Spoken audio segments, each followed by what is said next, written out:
Assalamualaikum dan salam sejahtera memurid semua. Apa khabar memurid hari ini? Cikgu harap memurid berada dalam keadaan sihat walafiat dan yang pasti jaga kesihatan, jaga kita. Baiklah, memurid bersama lagi dengan Cikgu Hayati pada hari ini dalam pembelajaran sehari satu soalan sains kertas 2. Baiklah, hari ini Cikgu akan sambung untuk soalan nombor 2.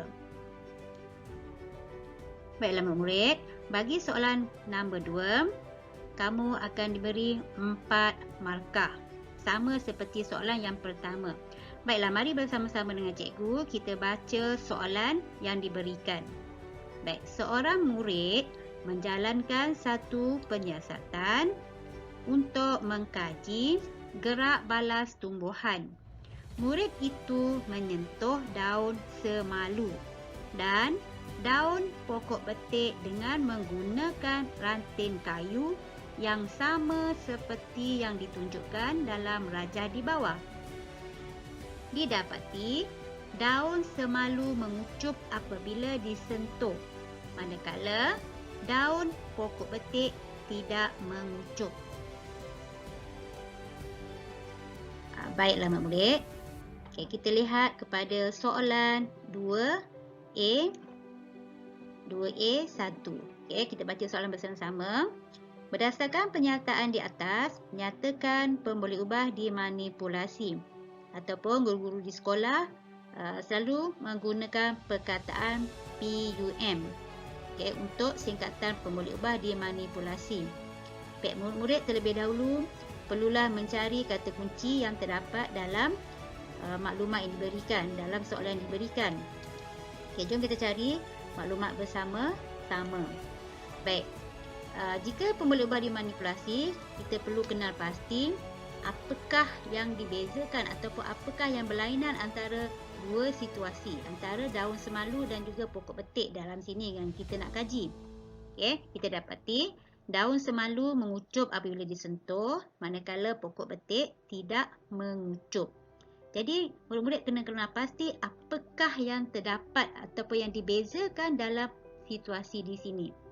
Iaitu kalau kita perhatikan, kita menyentuh daun semalu. Kita menggunakan pokok semalu dan juga daun betik. Murid dah kenal pasti. Ada daun semalu, ada daun betik. Yang inilah yang kita katakan yang berbeza, iaitu pemboleh ubah dimanipulasi. Jadi kita boleh tulis jawapan kita ialah daun. Iaitu kita ada daun semalu dan juga daun betik. Itu bagi soalan 2A1. Baik, kita tengok pada soalan 2A2. Apakah pemboleh ubah bergerak balas ataupun PUB? Di sini lebih merujuk kepada hasil penyiasatan kita. Di mana kata kunci yang perlu murid perolehi untuk menjawab soalan 2A2? Kita tengok kepada ayat yang pertama. Seorang murid menjalankan satu penyiasatan untuk mengkaji. Untuk mengkaji, yang ini kita boleh ambil sebagai kata kunci. Untuk mengkaji gerak balas tumbuhan. Baik. Murid juga boleh menggunakan kata kunci perkataan didapati. Didapati ini merujuk kepada hasil akhir penyiasatan kita. Kita dapati daun semalu mengucup, manakala daun pokok betik tidak mengucup. Ini adalah pemerhatian akhir kita untuk penyiasatan ini. Jadi, apakah jawapan kita? Apakah jawapan yang sepatutnya murid tulis? Itu pemboleh ubah bergerak balas. Hasil akhir uji kaji yang kita perlukan di sini. Boleh murid? Kita nak jawapan ataupun kita tuliskan jawapan kita ialah gerak balas tumbuhan. Itu murid-murid boleh dapati pada ayat di atas ni lah. Ayat sini Ini tadi. Gerak balas tumbuhan adalah keputusan yang kita ingin kaji. Itu pemerhatian akhir kita. Okey, dapat? Okey, sekiranya murid dapat, kita akan pergi kepada soalan berikutnya. Baiklah, kita nak lihat kepada soalan 2B. Okey, soalan 2B, cuba murid-murid perhatikan. Soalan 2B, mengapakah daun semalu mengucup apabila disentuh dengan ranting kayu?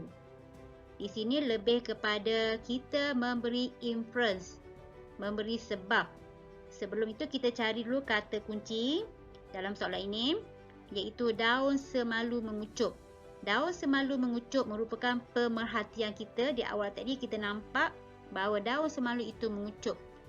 Sekarang, mengapakah merujuk kepada inference, kita menyatakan sebab. Sebab mengapa daun semalu itu mengucup. Okey, boleh murid berikan jawapan? Kenapa pokok semalu ataupun daun semalu itu mengucup setelah disentuh dengan ranting kayu? Okey, sekiranya murid dapat menjawab dengan betul, murid akan diberi 1 markah. Okey, apa murid jawapan dia?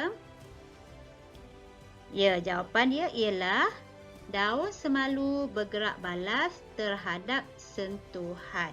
Okey, cikgu ulang. Kerana daun semalu bergerak balas terhadap sentuhan. Dapat?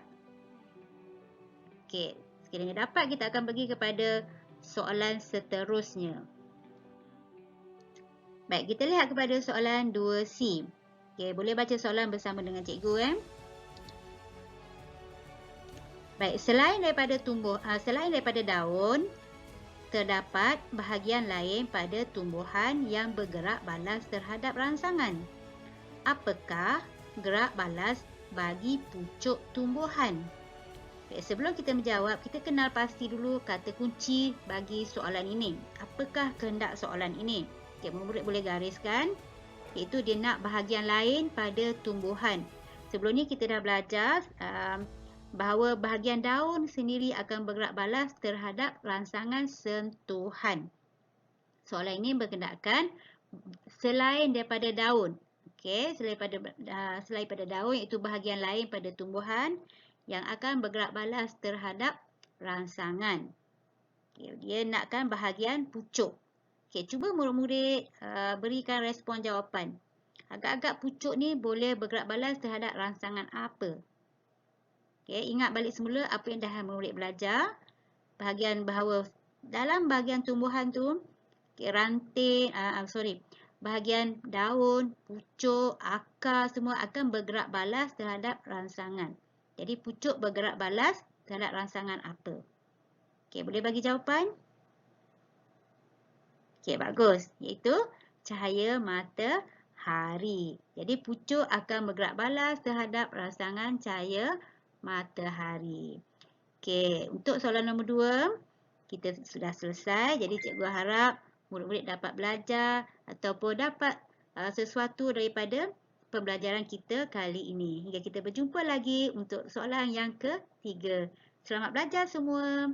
Assalamualaikum dan terima kasih.